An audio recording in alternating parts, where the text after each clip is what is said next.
আলহামদুলিল্লাহ আমরা এসেছি কাকিনিয়া ব্রিজের নিচে দেখতেছি যে এই যে নদীর থেকে অবৈধভাবে বালু তুলতেছে, বালু তুলে নিয়ে যাচ্ছে বালুদস্যুরা। দেখতেই পাচ্ছেন যে এই যে ট্রাকের চাকা দেখা যাচ্ছে এই যে নদীর থেকে, এবং পাশাপাশি আমি ঘুরে দেখাচ্ছি যে কীভাবে নিচ্ছে। ওই যে ভাঙা দেখা যাচ্ছে, এই যে এইভাবে নদীর থেকে বালু তুলে নিয়ে চলে যাচ্ছে। এইভাবে যাওয়ার পরে গরিব মানুষের কিছু আবাদ এখানে অনেক পড়েছে, তাই সেগুলো ধ্বংস হয়ে যাবে।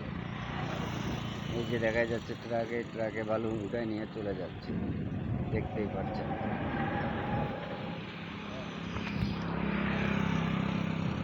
সুন্দরভাবে আমি দেখাচ্ছি আপনাদেরকে, আপনারা দেখতেই থাকেন।